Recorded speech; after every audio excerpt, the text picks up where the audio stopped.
Hello, this is Dave Sugarbaker, and today is the 12th day of July 2026, and I have a sermon called Choose This Day, and starts with a reading from Matthew, the 25th chapter. Jesus says this, Then the kingdom of heaven will be like this. 10 bridesmaids took their lamps and went to meet the bridegroom. 5 of them were foolish and 5 were wise. When the foolish took their lamps, they took no oil with them, but the wise took flasks of oil for their lamps. As the bridegroom was delayed, all of them became drowsy and slept. But at midnight there was a shout, "Look, here is the bridegroom. Come out to meet him." Then all those bridesmaids got up and trimmed their lamps. The foolish said to the wise, "Give us some of your oil, for our lamps are going out." But the wise replied, "No, there will not be enough for you and for us. You had better go to the dealers and buy some for yourselves." And while they went to buy it, the bridegroom came. And those who were ready went with him into the wedding banquet, and the door was shut. Later the other bridesmaids also came, saying, "Lord, Lord, open to us." But he replied, "Truly I tell you, I do not know you. Keep awake, therefore, for you know neither the day nor the hour." The people of Israel had moved into the promised land, and they were established, they were settled. Joshua calls together the leadership of all of the tribes at Shechem, and he puts a choice to them. Choose this day whom you will serve. Joshua adds that he and his house will serve the Lord. Joshua not only puts the choice to them, but he puts the choice to them 3 times. He tries to talk them out of it. He says, "It won't be easy to serve the Lord, and if you fail after promising to serve Yahweh, it may go badly for you." Nevertheless, repeatedly, the people respond that they will serve the Lord. Choose this day. In the early days of my ministry, values education was a big thing. What was a value, according to values education? Something is of value to us if we choose it from among alternatives, and if we choose it repeatedly so that it becomes part of our life's pattern. We human beings live in a world today in which there's a sea of choices. In the supermarket, I read somewhere, there are 26 varieties of Raisin Bran. In a previous lifetime, I was minister of Northbrae Community Church in Berkeley for 27 years. The first weekend I began my work at Northbrae, there were 3 weddings. It got a lot busier after that. In my 27 years as minister there, I presided at well over 4,000 weddings. I think my all-time record was 9 weddings in 1 weekend. If you want to know how I did that, we'll have to get into a discussion of my calendar and distances in Berkeley. It's scary to see some young people getting married with their fingers crossed. A marriage isn't of value because 2 people decide to have a big fancy wedding. I recall a wedding for a 30-something couple at a big hotel in Berkeley.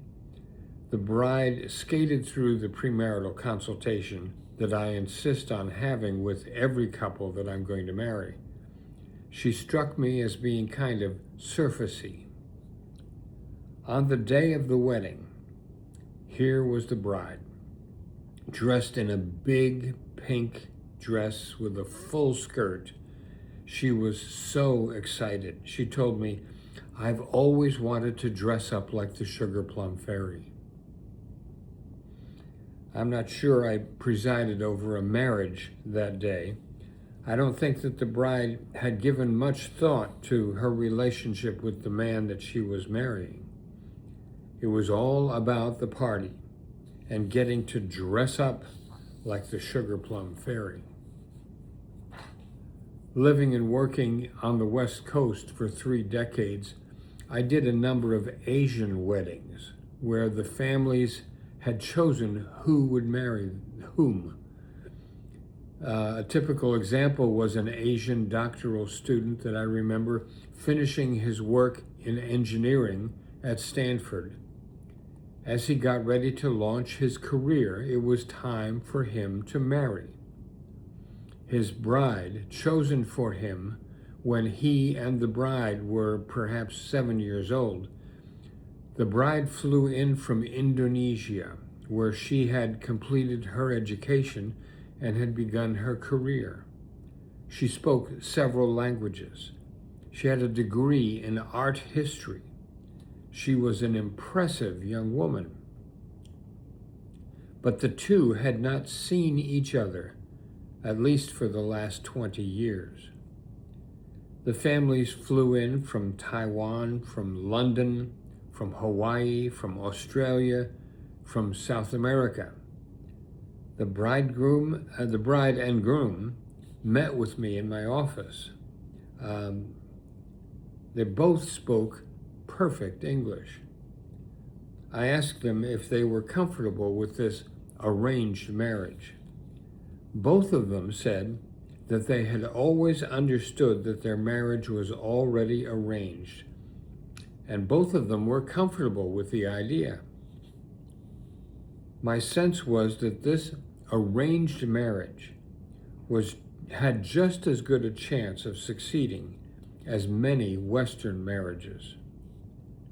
But was this a marriage of value to these two, who had never gotten to choose or to choose freely from among alternatives?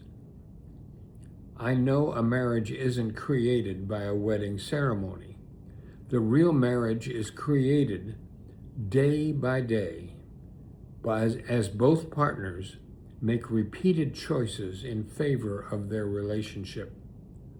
The marriage is made of thousands of daily, hourly, and minute-by-minute choices that both partners make. They choose repeatedly so that the choice becomes part of their life pattern.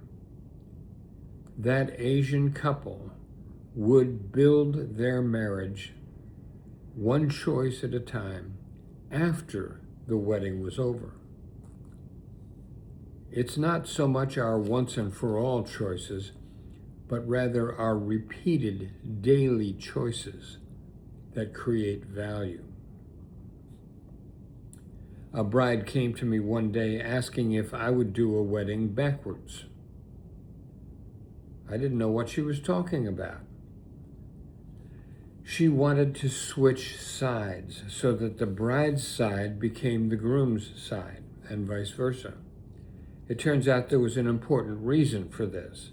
The bride was a cancer survivor, and she and her groom had been through more than a year of her treatment for some sort of cancer that had affected, among other things, her right arm. It was deformed. So when she turned to face her groom and recite her vows and exchange rings, she wanted her guests to see her good side, her left arm, and not her deformed right arm. And so we turned that whole wedding inside out. The bride's parents sat on the groom's side, and the groom's parents sat on the bride's side. The bride's party was on my left instead of on my right. And as the bride got to show her guests her good arm, instead of the one that had been damaged by her fight with cancer. That couple were quietly showing their courage. They had already made choices after choice after choice after choice that put value on their relationship and whatever future they would have together. I want to tell you one more wedding story. In 1991, on my birthday, October 21st, it was a Sunday, and there was a fire in the Oakland-Berkeley Hills. Not a small fire, a firestorm that consumed 3,000 houses and took 25 lives. As we got out of the church at Northbury Community Church that Sunday morning, there were burned and blackened pieces of paper floating down onto the cars in the parking lot. We couldn't see the fire, but there was definitely fire somewhere nearby. There was nothing to hear except sirens in the distance, and the ashes from the fire were falling all over Berkeley at that moment. The wedding that afternoon was not until 2 o'clock, and so I had some time. I drove south from the church in North Berkeley to a place in South Berkeley where I could see the Berkeley-Oakland Hills rising 1,500 feet. The hills were full of fire. It looked like a huge fireplace. The flames were leaping 1,000 feet into the air above the height of the hills. Individual homes looked like little charcoal briquettes. It was a terrible sight. I returned to the church. The groom told me that the wedding party had gathered that morning at the home of the bride and groom in the Oakland Hills. The bride and bridesmaids left for the church around noon, and the groom and the groomsmen were watching reports of the spreading fire. When it came time for them to head for the church, about 1 o'clock, they passed through a checkpoint set up by fire and police services. They were letting people out of the area, but not letting anyone back in. One of the guys said that they should go back to the house and rescue the couple's cat who was in the house. The authorities wouldn't let them return to the house. The severity of the situation was beginning to dawn on them. They proceeded to the church, and when they got there, they told me what had happened. "Don't tell the girls," they said. By the time the wedding took place at 2 o'clock, the bride and groom's house had burned to the ground. The cat was never found. At roughly 3 o'clock in the afternoon, the couple and their guests went on from the church to their reception at Jack London Square in Oakland. But there was no house to go home to. A week later, I had a wedding at the Claremont Hotel, which was a beautiful Victorian wood structure that the firefighters had struggled successfully to save 6 days prior. It was at the very base of the Berkeley Hills. As I drove onto the hotel grounds, looking up to the hills, there was nothing to see except charred tree trunks and a few chimneys of houses that had been incinerated. The smell of smoke was overpowering.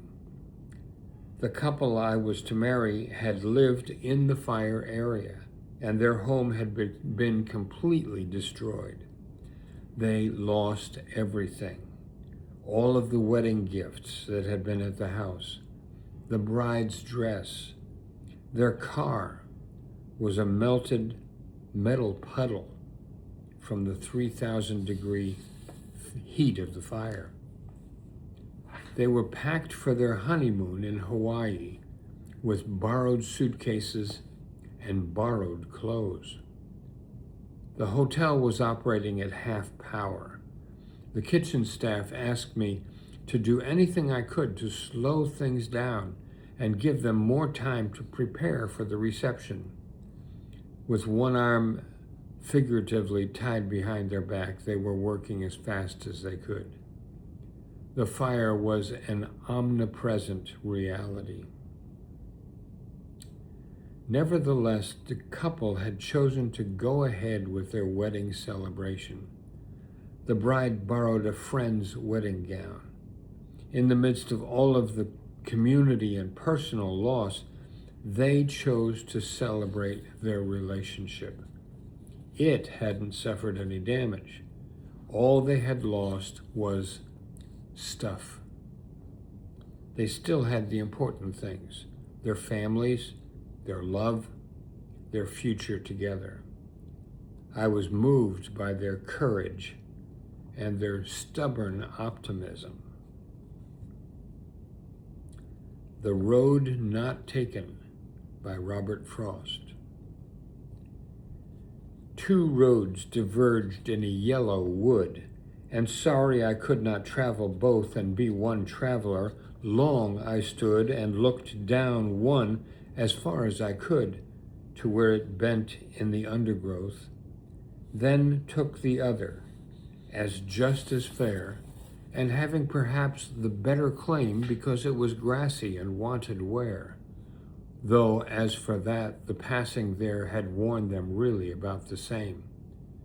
And both that morning equally lay in leaves, no step had trodden black. Oh, I kept the first for another day, yet knowing how way leads on to way, I doubted if I should ever come back. I shall be telling this with a sigh somewhere ages and ages hence.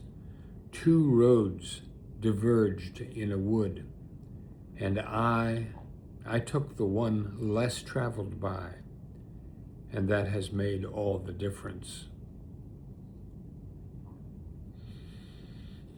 Now, God bless you. Thank you for taking your time to listen to this. And if you find value in it, I hope you'll pass it along to others. Take care of yourself. Celebrate the choices you make. God bless you. See you soon.